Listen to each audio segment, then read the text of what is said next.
का पारिवारिक संस्कारों का, उसके बाद भी हम देखते हैं कि माता पिता के साथ बच्चों द्वारा कई प्रकार के मामले सामने आते हैं और गनीमत है कि हमारे देश में उनके विशेष अधिकारों के लिए भी अधिनियम है।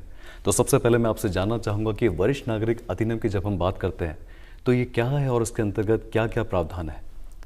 वरिष्ठ नागरिक अधिनियम, सबसे पहले मैं ये बताना चाहूँगी कि वरिष्ठ नागरिक ये जो शब्द है इनका तात्पर्य किन व्यक्तियों से है, इनकी परिधि में ऐसे कौन व्यक्ति हैं जो आते हैं जी।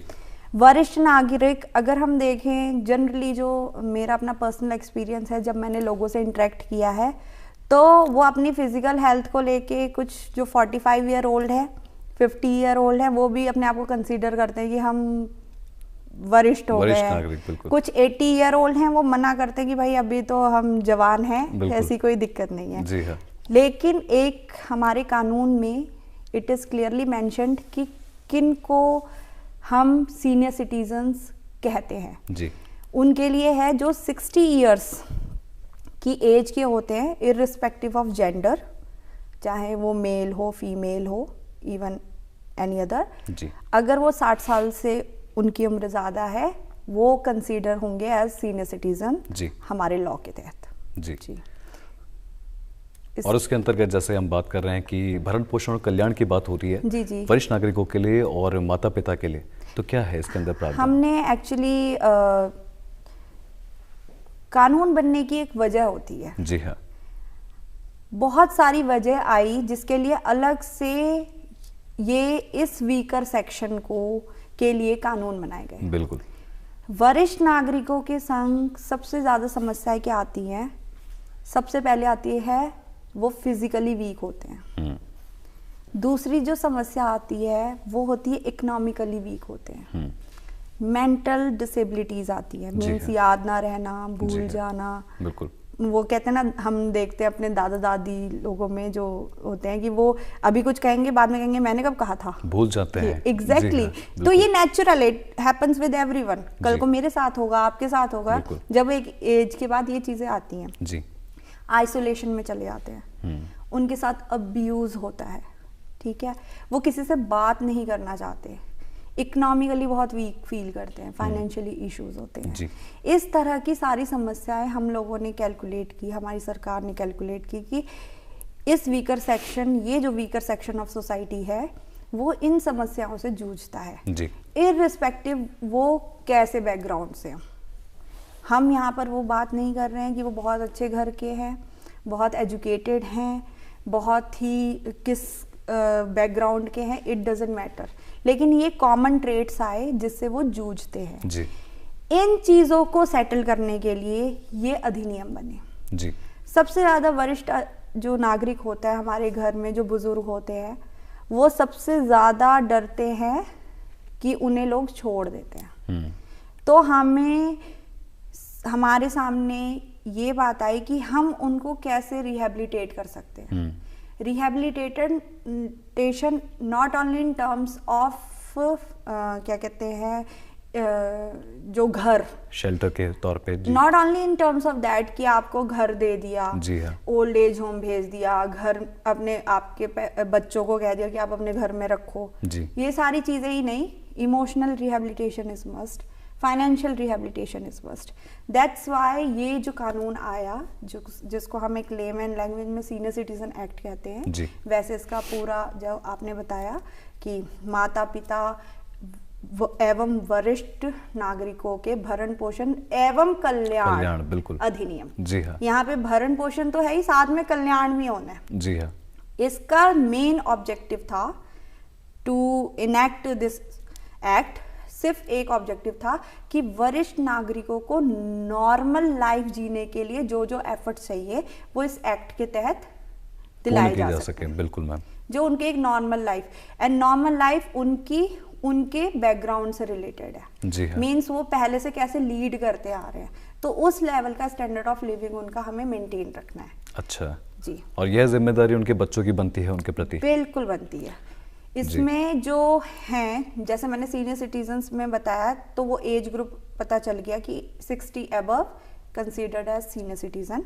वो अपने बच्चों से, ठीक है, अपने अगर उनके बच्चे नहीं हैं तो ऐसे रिलेटिव जिसको वो अपनी प्रॉपर्टी देना चाहते हैं। जी हाँ।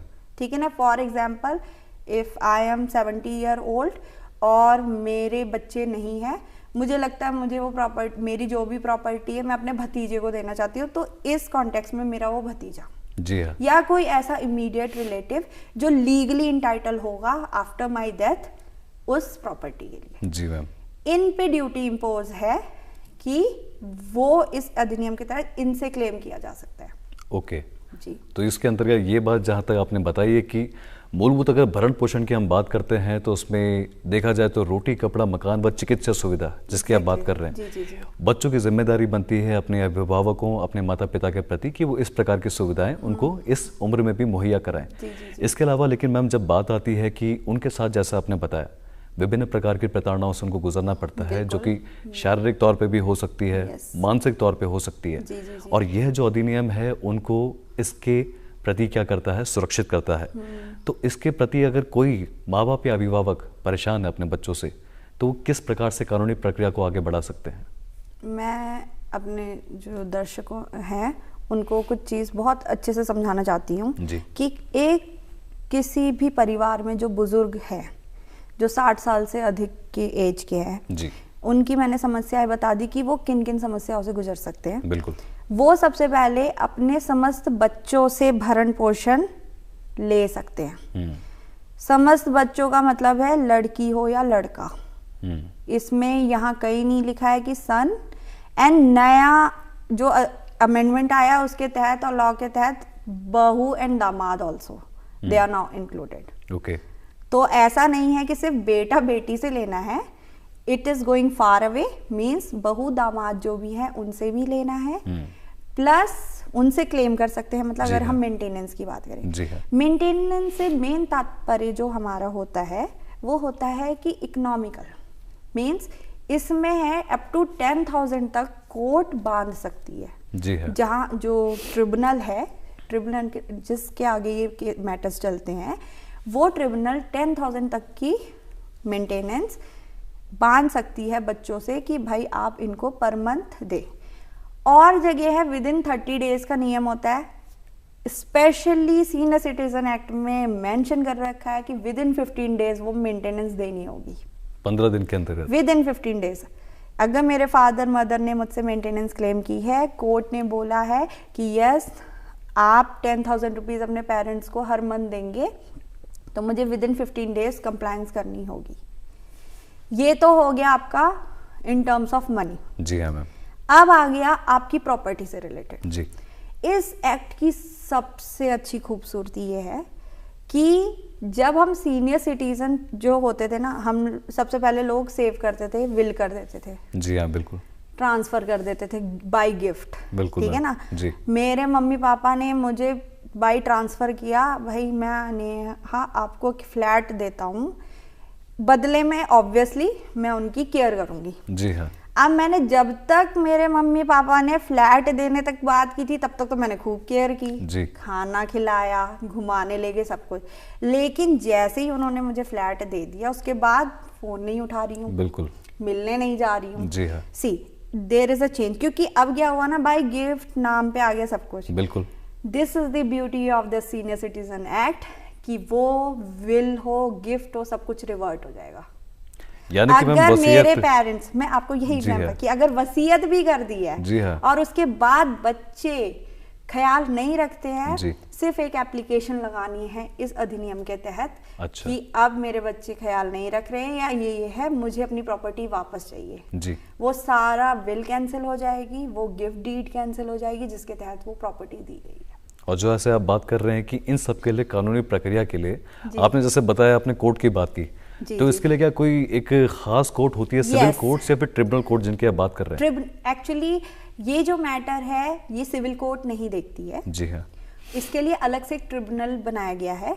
जनरली ट्रिब्यूनल में जो है वो स्टेट गवर्नमेंट की पावर है कि वो किसको, मतलब किसको उसके लिए नियुक्त करे कि कौन देखेगा ये मैटर। जी। तो वो जनरली जो है वो SDM होंगे। जी। मतलब एक ऑफिसर दिया जाता है जो मिनिमम जिसकी रैंक हो SDM। जी हाँ। ठीक है। तो हमारे जैसे देहरादून में या उत्तराखंड में और जगह भी जो एसडीएम्स को अपॉइंट किया गया है to look after these matters, जी हाँ, उस ट्रिब्यूनल में ऐसी उनकी अपील होती है। तो स्पेशली मीन्स ये एडमिनिस्ट्रेटिव विंग देखता है, बिल्कुल। इसके लिए सेपरेट जुडिशरी का कुछ ऐसा मतलब कोर्ट प्रॉपर नहीं है जी, लेकिन एसडीएम को ये पावर दे रखी है अलग से ये मैटर्स देखने के लिए, स्पेशली अपॉइंट किया जाता है। जी मैम। जी। इसके अलावा मैम जैसा कि मान के चलते हैं कि अगर एसडीएम के स्तर पे यह मामले का निपटारा नहीं हो पाता है, उसके बाद आगे क्या प्रक्रिया है? अपीलेट कोर्ट्स हैं, वो उन्होंने पूरा स्टेट गवर्नमेंट है वो सब बनाती है जी हाँ, कि उनकी अपील कहाँ होगी, वो डीएम लेवल पर होगी, ऊपर होगी, वो पूरा प्रोफोर्मा है, वो सब बना हुआ है। ओके। और ये जो मैंने आपको ये बताया कि सब कुछ रिवर्ट हो जाएगा, वो इसीलिए है कि हर वरिष्ठ नागरिक बिल्कुल टेंशन फ्री रहे जी, कि अगर मैं नाम कर दूंगा तो बच्चे पूछेंगे या नहीं पूछेंगे। नहीं पूछते हैं तो they are open to cancel their deed, चाहे वो गिफ्ट डीड हो, वसीयत हो या कुछ भी हो। बिल्कुल मैम जी।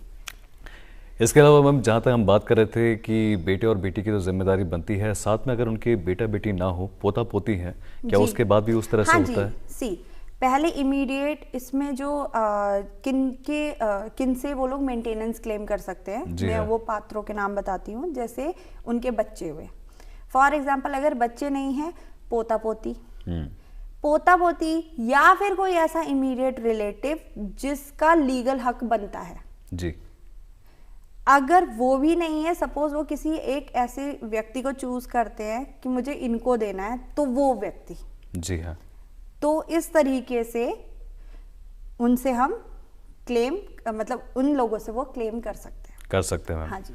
और उसके साथ ही मैम जब हम बात करते हैं अभिभावकों की, माँ बाप की बात करते हैं, तो मैम अगर देखा जाए तो 3 वर्गों में उन्हें बांटा जा सकता है।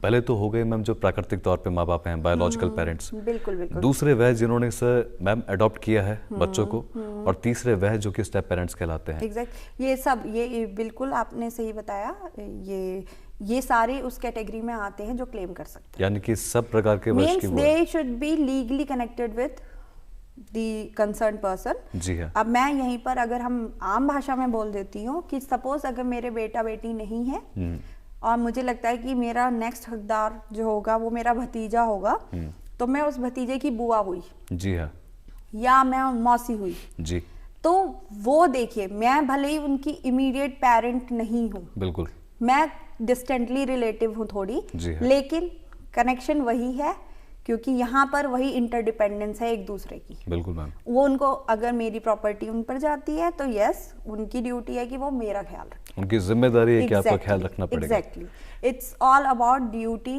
And rights. बिल्कुल मैम जी।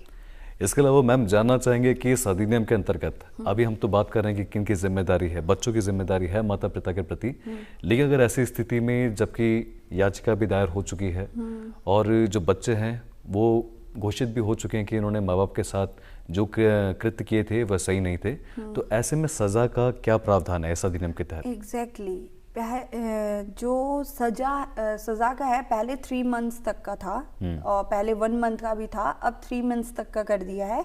एंड जो मुझे sorry I am not aware of the exact provision, but शायद अब 2 इयर्स तक का भी प्रपोज्ड है अभी ये हाँ चीज जी, क्योंकि जो अभी तक लेटेस्ट नॉलेज है इट्स अप टू 3 और 6 मंथ्स जी, तो ये तो इम्प्रिजनमेंट का है 3 महीने जो अभी आप बता रहे हैं। हाँ उसके अलावा ये चीज जो प्रपोज है जी है ये है जी। और बाकी तो मेन वही है कि हमें मेन मकसद इस जो अधिनियम का मैं फिर से बता रही हूँ यही है कि किसी भी वरिष्ठ नागरिक को नॉर्मल लाइफ लीड करने के लिए जो जो सपोर्ट चाहिए हाँ। वो ट्रिब्यूनल प्रोवाइड कराएगा अगर वो ट्रिब्यूनल के समक्ष अपना आवेदन देते हैं तो बिल्कुल। सबसे बड़ा सवाल मैम इस बात पे ये भी उठता है कि क्या इस प्रकार की स्थिति उत्पन्न हो सकती है कि उन्हें ट्रिब्यूनल के पास जाने से पहले किसी चीज की जरूरत ही ना पड़े, काउंसलिंग अगर उन्हें मिल जाए? बिल्कुल बिल्कुल, मैं सिविल जज सीनियर डिवीजन तो हूँ ही, हाँ। लेकिन मैं डेपुटेशन पर secretary district legal service authority हूँ जी। अपार्ट फ्रॉम दिस अधिनियम मैं आपको कुछ अपने दर्शकों को ये भी जानकारी देना चाहती हूँ कि हम लोग हमदर्द स्कीम के तहत कार्य करते हैं। अच्छा। हमदर्द जैसा कि नाम आप सुन रहे हैं, इट्स ऑल अबाउट जो हमने अपने वरिष्ठ नागरिकों को देखा कि उनके साथ क्या क्या होता है, हम उनको रिहेबिलिटेट कैसे कर सकते हैं, उनका पुनर्वास उनकी नॉर्मल जिंदगी में कैसे कर सकते हैं, हम उस पर काम करते हैं। जी। हमदर्द स्कीम के तहत हम लोग क्या क्या करते हैं उस पर ध्यान दीजिएगा। सबसे पहले हम लोग फैमिली को रिस्टोर करते हैं। फॉर एग्जाम्पल, जैसे कि आप ट्रिब्यूनल में जा रहे हैं इस अधिनियम के तहत, जी हाँ, लेकिन अगर आपको लगता है कि अभी केस वगैरह नहीं करना है जी, लेकिन अगर आप if you want, this is called mediation, अगर वो आउट ऑफ कोर्ट आप पहले ही मीडिएशन मध्यस्थता के तहत ये समझौता करवाना चाहते हैं या समझाना चाहते हैं। कई बार क्या होता है ना, दो लोग को जब समझ नहीं आता तो एक आउटसाइडर की जरूरत पड़ती है कि वो उनको राय दे दे या वो उनको वो राह बता दे कि वो दोनों आपस में कैसे सेटल हो। तो they can come to district legal service authority अपनी प्रॉब्लम लेके। तो suppose if there is this lady, अगर शी इज 70 ईयर ओल्ड, उन्हें अपने बच्चों से तकलीफ है, if she is coming to me, तो सबसे पहले मैं क्या करूंगी, ये एडवाइस देने से पहले कि आप यहाँ केस करिए, सबसे पहले मैं क्या करती हूँ, बीइंग अ सेक्रेटरी DLSA, मैं सबसे पहले उनकी फैमिली को नोटिस भेजती हूँ, एक डेट फिक्स कराती हूँ कि सारी फैमिली एक साथ मेरे सामने बैठे, वहां बैठ के सबसे पहले उनकी प्रॉब्लम्स जो हम बीच में मीडिएशन करते हैं, कुछ उनकी बातें सुनते हैं, उनके बीच का रास्ता निकालते हैं कि आप लोग कैसे मैटर सेटल हो सकता है। तो वो ज्यादातर इमोशनली ड्रिवन ज्यादा होते हैं as compared to your financial. जी हाँ, वो इमोशनली कि मेरी इज्जत नहीं करते हैं ये, तो हम उनकी फैमिली को समझाते हैं कि भाई she only wants respect and love, बिल्कुल, तो आप वो दीजिए। जी हाँ, ठीक है। वही हम वहां पर माता पिता को समझाते हैं कि सी आपके बच्चों की अपनी फ्रीडम है, प्राइवेसी है, उनको भी थोड़ा सा, आप लोगों को भी, क्योंकि यहाँ पे कहते हैं ना ताली एक हाथ से नहीं बजती। सही बात है। तो ये घर घर की कहानी है कि दोनों तरफ से इश्यूज होते हैं। बिल्कुल, ठीक है। जिसका रिएक्शन ज्यादा आ जाता है वो इसमें विलन बन जाता है। बिल्कुल, फ्रेंकली रनिंग। तो क्या होता है ना, हमें बीइंग, अगर मैं सीनियर सिटीजन हूँ, मैं अगर आज 70 साल की हूँ, 60 साल की हूँ, तो ये मेरी ड्यूटी भी है कि मैं बच्चों को समझूं, वहाँ उनका भी समझना, क्योंकि मुझे ये समझना बहुत ज़रूरी है कि दुनिया बहुत आगे बढ़ गई है। आज की डेट में बच्चे व्हाट्सएप, फेसबुक, स्नैपचैट, इंस्टाग्राम ये सब यूज़ कर रहे हैं। एक सेकंड नहीं लगता वो तुरंत फ़ोन रिचार्ज कर देते हैं, टिकट बुक हो जाती है, ये सब मतलब वो हाईटेक है। हम उस लेवल तक नहीं समझ रहे तो क्या होगा, हम लोगों की दूरियां बढ़ेंगी क्योंकि दे आर स्मार्ट। बिल्कुल, वो एक वो, और हम क्या करते हैं, उन चीज़ों को ना समझ के हम ज़्यादा पोक करेंगे, दिन भर देखो मोबाइल में लगा रहता है दिन भर, तो बच्चे ना इरिटेट होते हैं। जी हाँ, हमें एज अ पेरेंट हमें भी समझना चाहिए कि बच्चा आज के ज़माने के हिसाब से चल रहा है, तो ऑब्वियसली वो हमारी तरह बिहेव नहीं करेगा जो हमने बचपन में किया। यानी कि एक तरह से देखा जाए जनरेशन गैप भी इसका हल्का कारण है। लेकिन यहाँ पर बोथ वे समझना चाहिए। बच्चों को हम समझा देते हैं कि मम्मी पापा दादा दादी का ख्याल रखो, वो बेचारे समझते हैं। हम बच्चों को हमदर्द स्कीम के तहत मैंने ग्रुप्स बनाए हुए हैं, हम बच्चों को समझाते हैं कि क्या आप अपने दादा दादी को फोन रिचार्ज करना नहीं सिखा सकते। बिल्कुल सही बात। अगर दादा दादी को आपने ये सिखा दिया कि काशीनाथ की टिकट कैसे बुक होती है, तो सोचिए कितना अच्छा होगा। जी हाँ, क्योंकि उनको we need to understand, machine इंसान ने बनाई है। जी हाँ, मशीन ने इंसान को नहीं बनाया, तो नथिंग इज कॉम्प्लिकेटेड। जी हाँ, तो हमें बस उन्हें समझाने की जरूरत है। I am not talking about those who are in 90s and 100s या 80s, उनके लिए थोड़ा टिपिकल होगा, आई अंडरस्टैंड दैट। ठीक है, उनको डील करने का तरीका अलग होता है, लेकिन जो who are in their 60s they are very cool, उनको पता है कि कैसे चलता है फोन। क्या हम उन्हें अपडेट नहीं कर सकते? बीइंग अ चिल्ड्रन, हमारी ड्यूटी नहीं है कि हम उन्हें अपडेटेड रखें। बीइंग अ चिल्ड्रन, क्या हमारी ड्यूटी नहीं है हम उनको टेक्नो फ्रीक बनाएं? बिल्कुल, क्योंकि हमने उन्हें ये चीज समझा दी कि हाँ जी मम्मी आप इसको डायल करोगे पापा को नंबर लग जाएगा। जी हाँ, व्हाट्स रॉन्ग इन इट? बिल्कुल, आजकल ऐसा तो है नहीं, हर घर में फोन है। इससे क्या होगा ना, पेरेंट्स समझते हैं कि बच्चा किस लेवल पर चल रहा है। जी हाँ, तो वो अपने आप ही इंस्टेड ऑफ ज्यादा टोकना, आप बच्चों से पूछो किसके साथ जा रहे हो, आप परमिशन दो विद टाइम लिमिट, वो बच्चा कभी गलत नहीं करेगा। बिल्कुल, आप उसको डांटोगे गलत तरीके से, मैं तेरे को प्रॉपर्टी से निकाल दूंगा, इस तरह की बातें करोगे ना, वो ऑलरेडी आपसे झूठ बोलने लगेगा। यानी कि मैम आपके कहने का मतलब है एक तरह से सामंजस्य होना चाहिए दोनों के Exactly, बीच, मैं- संवाद होना चाहिए। बोथ वेज बिल्कुल। मीन्स बच्चे पेरेंट्स की इज्जत और प्यार जी करें हाँ। एंड बच्चे भी वही एक्सपेक्ट करते हैं। बिल्कुल। सी बीइंग अ मदर, अगर मैं 70 ईयर ओल्ड हूँ, 50 ईयर ओल्ड हूँ या 60 ईयर ओल्ड हूँ, बीइंग अ मदर मेरी भी ड्यूटी है कि मैं बच्चों के हिसाब से भी देखूँ कि उनकी क्या डिमांड है। जी हाँ। अब मैं उनसे एक्सपेक्ट करूंगी कि मैं जैसे बचपन में रही जी अब वैसे ही वो रहे तो सॉरी, बिल्कुल। फिर क्लैशेस होंगे ही होंगे। जी हाँ। तो ये मेरी अपील सभी से है कि हम लोग एक दूसरे को समझ कर चले। जी क्योंकि अगर if you will ask someone, आप अपने पेरेंट्स को थोड़ा अपडेट, जैसे जो बच्चे हैं वो अगर अपने पेरेंट्स को थोड़ा अपडेटेड रखेंगे तो पेरेंट्स उनका लेवल समझेंगे। ठीक है, यही चीजें तो इससे ना क्या होता है ना, उन लोगों के बीच में बात करने को है। फॉर एग्जाम्पल अगर आपकी मम्मी भी व्हाट्सएप पे आ गई, फेसबुक पे आ गई ना, तो वो बात होगा, अच्छा आज जैसे आप गए थे ताजमहल देखने गया था, फोटो अच्छी आई है। बिल्कुल बिल्कुल। सी अब आपके बीच में कुछ बात करने को है। जी हाँ जी ठीक है हाँ। ना, आपके फ्रेंड की शादी हुई तो एक बात करने को है। तो ये ऐसे कम्युनिकेशन जो दूरी होती है ना, गैप हमें घटाना होता है। बहुत अच्छी बात कही मैम सो आपने। दिस इज व्हाट जी हाँ। How we are working. बिल्कुल। हम लोग क्या कर रहे हैं, मैं बच्चों को मोटिवेट करती हूँ, हमने लॉ स्टूडेंट्स के ग्रुप बनाए हुए हैं। जी। हाउ वी आर वर्किंग, हम ओल्ड एज होम्स हैं या गांव के बुजुर्गों के बीच में उनको भेजते हैं, वो उनको अपडेट करते हैं, जी सेशंस देते हैं, जी। बातें करते हैं। उनकी पता है, एक बुजुर्ग को सिर्फ ये चाहिए उनसे कोई सुन ले। They just want a good listener. बिल्कुल। हम वो प्रोवाइड कराते हैं। जी हाँ। तो दिस इज हाउ सी, इसी बहाने वो बात करते करते 2 एप्पल भी खिला देते हैं। बिल्कुल। ठीक है, जी। एक केला खिला दिया। जी हाँ। ऐसे ही करते करते सी, आप अगर मैं अपने पापा मम्मी से या दादा दादी से रिक्वेस्ट करूंगी ना तो वो भी समझेंगे।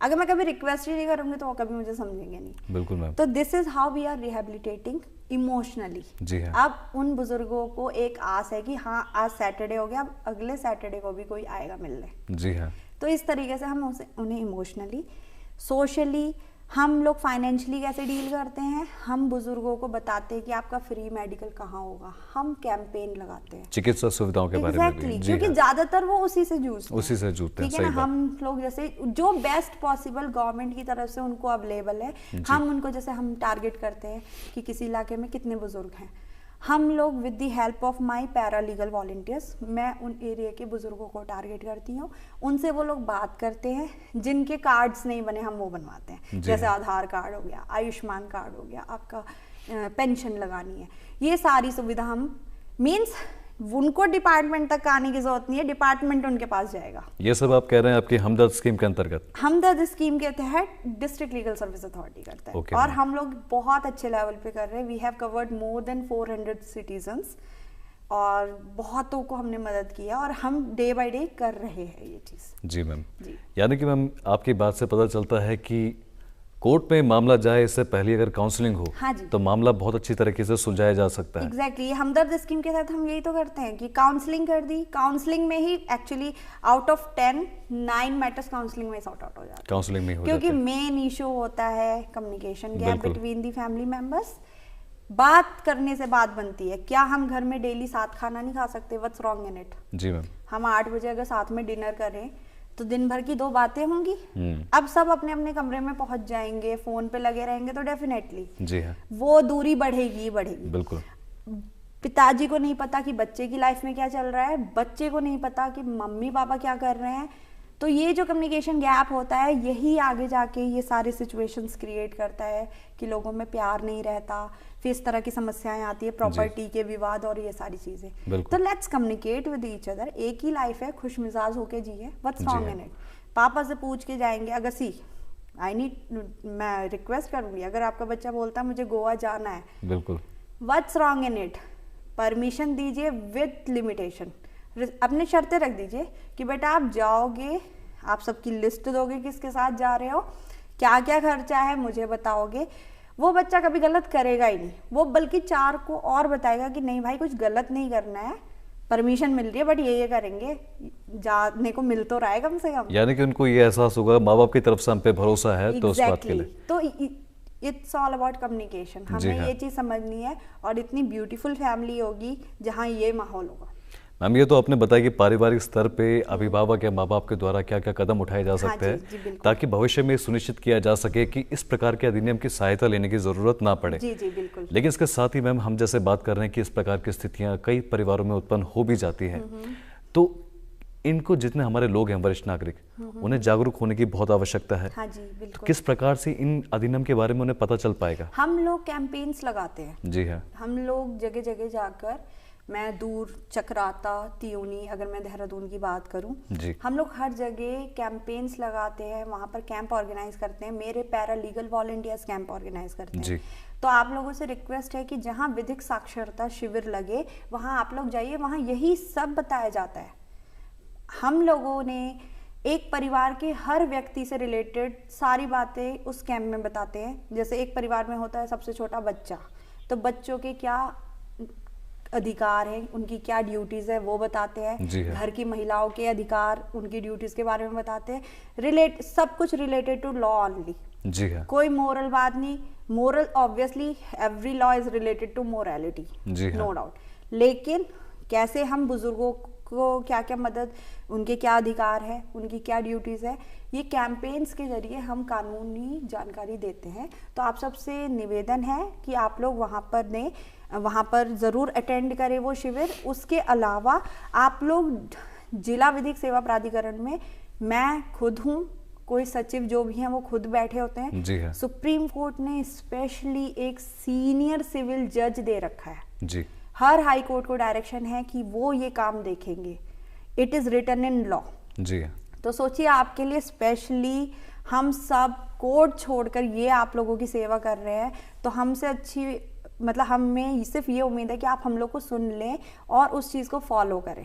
लेकिन मैम लोगों को पता कैसे चलेगा कि शिविर किस तारीख को किस स्थान पे हुए जा रहे नहीं, हैं? हम पूरा प्रचार प्रसार करते हैं, सोशल मीडिया पे हाँ, है? न्यूज़पेपर में देते हैं, जी हाँ। पैम्फलेट्स बांटते हैं। जी। और मेरे पीएलवी, बल्कि हम लोग तो वो जो प्रॉपरली गाड़ियों में अनाउंसमेंट करवाते हैं। जी हाँ। लेकिन लोगों को समझना चाहिए कि अगर सरकार आपके लिए कुछ कर रही है तो एक बार सुनने तो आ जाइए। जी हाँ मैम। क्योंकि हमेशा पहले आप समझते नहीं हैं, पहले आप कानून के बारे में सुनना नहीं चाहते, जी। फिर कभी प्रॉब्लम आती है तो